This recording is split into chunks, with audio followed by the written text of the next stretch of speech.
Okay అన్న నమస్తేనే. నమస్తే. ఏ ఊరేది? ఇది రామడుగు. Okay okay. సో ఏమనుకుంటారు పబ్లిక్ రాబోయే ఎంపీ ఎలక్షన్స్ గురించి? మీరేమనుకుంటారు, పబ్లిక్ ఏమనుకుంటారన్నా? పబ్లిక్ అంటే మన పార్లమెంట్ నియోజకవర్గానికి ఎవరైతే అభివృద్ధి చేసిరో మరి వాళ్ళకు ఓటేద్దాం. భవిష్యత్తులో కూడా ఇంకా మంచి అభివృద్ధి చేసే వాళ్ళు ఎవరైతే ఉన్నారో అని వాళ్ళకు ఓటేద్దాం అన్నట్టు ప్రజలు ఆలోచించుతారు. సిట్టింగ్ ఎంపీ బండి సంజయ్ ఉన్నాడు, గతంలో వినోద్ కుమార్ ఇక్కడ నుంచి ఎంపీగా పనిచేసాడు. సో ఇద్దరిలో ఎవరు బెటర్ అని మీరు అనుకుంటా ఉన్నారు? బెటర్ అంటే ఇప్పటివరకు అయితే అంటే ఇవి మా గ్రామంలో చూసుకున్నట్లయితే 8 బోర్లు వేసిరు బండి సంజయ్ అన్న గారు.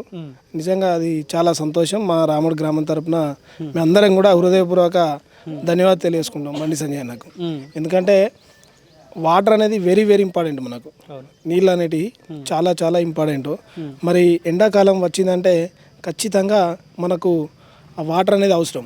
అవి డ్రై అయిపోతాయి అన్నమాట. ఆ సమయంలో మనకు ఆ వాటర్ అనేది రావడం కోసం ఈ బోర్లు వేయడం అనేది నిజంగా చాలా గొప్ప నిర్ణయం, గొప్ప మంచి ఆలోచన.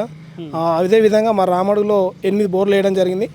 నేను మా రామడుగు మండలంలో హెడ్ క్వార్టర్లో మరి అంబేద్కర్ యూత్ క్లబ్ ముందల ఒకటి, మరి అలాగే ఎల్లమ్మ టెంపుల్ దగ్గర ఒకటి, ఇక్కడ అంబేద్కర్ నగర్లో ఎల్లమ్మ టెంపుల్ దగ్గర ఒకటి, మరి ముత్యాల పోచమ్మ గుడి దగ్గర మరొక బోరు, మొత్తం 3 బోర్లు వేయాలని చెప్పేసి నేను అన్నయ్య గారికి లెటర్ ఇవ్వడం జరిగింది. మా సంఘం తరపున అందరం కలిసి ఇచ్చిన వెంటనే 10 రోజులనే మాకు శాంక్షన్ చేపించి బోర్ వేయడం జరిగింది. దాదాపు ఇంకొక సంతోషకరమైన విషయం ఏంటంటే మా రామడు గ్రామంలో 8 బోర్లు వేస్తే 8 బోర్లలో మా లాస్ట్ బోర్ మాదే వేసిరు. వాళ్ళందరికన్నా ఎక్కువ ఫుల్ సక్సెస్ అయింది మా బోరే. మొత్తం గంగలా వారుతుంది, మొత్తం వాటర్ ఫుల్ సక్సెస్ అయింది. చాలా వాటర్ వస్తుంది, నిజంగా చాలా సంతోషం. బోర్లు వేయముందుకు ఇబ్బంది ఉంటుండే వాటర్కి? ఆ వాటర్కు బోర్లు వేయకముందంటే కొంతవరకు పర్లేదు.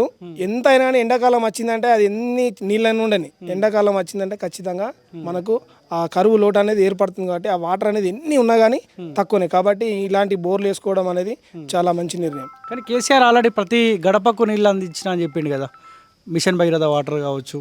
ఆ గడపకు నీళ్ళు అంచు వస్తున్నాయి, అవి కూడా బాగానే వస్తున్నాయి, పర్లేదు. వాటితో పాటు ఇంకా చేయాలనే ఉద్దేశంగా ఈ బోర్లు వేయడం కూడా ఇది ఒక మంచి గొప్ప నిర్ణయం. చాలా సంతోషం. ఇట్లా మా వార్డుకైతే ఇప్పుడు ఈ బోర్ పడినందుకు మేము హ్యాపీగా ఫీల్ అవుతున్నాం.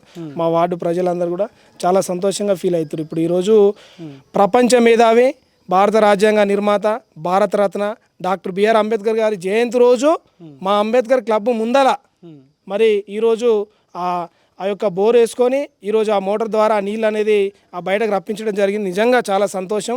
ముందుగా అందరికీ అంబేద్కర్ జయంతి శుభాకాంక్షలు తెలియజేసుకుంటూ మాకు ఈరోజు జయంతి సందర్భంగా మాకు వాటర్ అందించినందుకు మరీ మా వార్డు తరపున బండి సంజయ్ గారికి ప్రత్యేకమైనటువంటి కృతజ్ఞతలు తెలియజేసుకుంటాం. ఎంతమంది ఉంటారు మీ సంఘంలో? యూనియన్ అంటే ఒక 100 మెంబర్స్ ఉంటాం మేము. యూత్ బండి సంజయ్ అయిపోయినాయిగా ఉన్నది. అందరూ దాదాపు అందరం అటే ఉన్నాం. అందరూ కూడా ఎందుకంటే మంచి బోర్లు వేస్తున్నవి అని చెప్పేసి అందరు కూడా హ్యాపీగా బండి సంజయ్ నాకు వేద్దాం అన్నట్టుగా ఆలోచనతోనే ఉన్నారు అందరు. ఇప్పుడు వినోద్ కుమార్ పరిస్థితి ఏందన్నా? బీఆర్ఎస్ పార్టీ నుంచి పోటీ చేస్తా ఉండ ఆయన. వినోద్ కుమార్ పరిస్థితి అంటే ఆయన కూడా చేసినప్పుడు అభివృద్ధి చేశాడు. మనకు స్మార్ట్ సిటీకి సంబంధించిన కానీ ఇవి కానీ ప్రతిదీ కూడా తీసుకురావడం జరిగింది. కానీ ఈ మధ్యలో అయితే ఇప్పుడు బండి సంజయ్ వచ్చినప్పటి నుంచి కూడా మాకు ఎక్కువ ఇలాంటి బోర్లకు సంబంధించినవి కానీ ఇంకేమన్నా సీసీ రోడ్లకు సంబంధించినవి వాటికి కూడా గ్రౌండ్ లెవెల్ గ్రామాల్లో కూడా సంజయ్ అన్న గారు వచ్చి మంచిగా నిధులు కేటాయించి మాకు ప్రజలకు మంచిగా అభివృద్ధి చేయడం జరుగుతుంది. సంతోషం అనిపిస్తుంది. వస్తుంటాడా? అందుబాటులో ఉంటాడన్నా? ఎలక్షన్లోనే వస్తూ ఉన్నాడా? అందుబాటులో ఉంటాడు, అట్లేం లేదు. ఇద్దరు అందుబాటులో ఉంటారు. ఇద్దరు మంచి లీడర్లే, ఇద్దరు సరైన నాయకులే. ఇంకా మా వరకు అయితే మేము ఎట్లున్నాం మరి ఇక మొత్తం ప్రజల తీర్పు, అది ప్రజలు తీర్పు ఇవ్వాల్సింది. ప్రజలు అందరి లోపల ఏముందనేది మనం చెప్పలేం కదా. అట్లా అందరూ. మీరు మాత్రం బీజేపీకి? మా వాళ్ళు అయితే అందరూ బీజేపీకి సపోర్ట్ ఉన్నాం. ఓకే. మీరేటి వైపు అన్నా ఎట్లుంటుంది రాబోయే ఎంపీ ఎలక్షన్స్? ఖచ్చితంగా ఇక్కడ బీజేపీ వైపే ఉంటుంది. అంటే ఓన్లీ బోర్లు వేసిండు అన్న ఉద్దేశంతోటేనా? అని కాకుండా కూడా సంజయ్ అన్న ప్రతి వాళ్ళకు కూడా ఆపద ఉన్నదంటే వస్తాడు, పరామర్శిస్తాడు, మాట్లాడతాడు, అందరితో మంచిగా ఉంటాడు, కలిసి ఉంటాడు. ఏ ప్రాబ్లం ఉన్నా కానీ ముందు ఉంటాడు సంజయ్ అన్న. ఇప్పుడు ఎన్ని రోజులు అయితే ఆయనకు లెటర్ ఇచ్చి మీరు ఇట్లా బోరు కావాలని చెప్పి? వారం రోజులే. వారం రోజుల్లో చేసేసి సంజయ్ అన్న మా రామడుగు మండల పాదయాత్రకు వచ్చిండు. వచ్చిన టైంలో మేము కోరడం జరిగింది బోర్లు. మాకు ఎక్కడెక్కడ ఏమేమి అవసరం ఉన్నాయో అడగడంతో వారం రోజులు మాకు ఎలక్షన్ కూడా రాకముందుకి మాకు శాంక్షన్ చేశారు. ఇప్పుడు మన చొప్పదండి నుంచి బీజేపీ అభ్యర్థి బొడిగ శోభక్క కూడా పోటీ చేసింది. ఆమె ఎందుకు ఓడిపోయిందన్న? మరి ఇంత బలంగా బీజేపీ ఉందని చెప్తా ఉన్నారు మీరు. సో ఎందుకు గెలవలే ఆమె?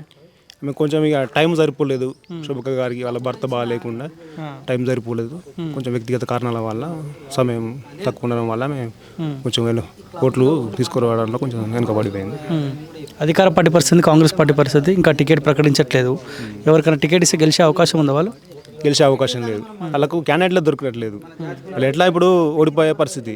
అందుకోసం అని పోటీ చేయడానికి కూడా ఎవరు ముందుకు రావడానికి పరిస్థితి ఉన్నది. ఇప్పుడు బీఆర్ఎస్ బీజేపీ మధ్య పోటీ ఉంటుందా, కాంగ్రెస్ పార్టీ బీజేపీ మధ్య పోటీ? కరీంనగర్లో అయితే కాంగ్రెస్ పోటీలో లేదు, ఏమున్నా కానీ బీజేపీ బీఆర్ఎస్ మధ్యలో ఉంటుంది. ఎంత మెజార్టీ వస్తుంది బండి సంజయ్కి? సంజయ్కి దాదాపుగా 2 లక్షల పైన మెజార్టీ వస్తుందని చెప్పేసి ఉన్నది.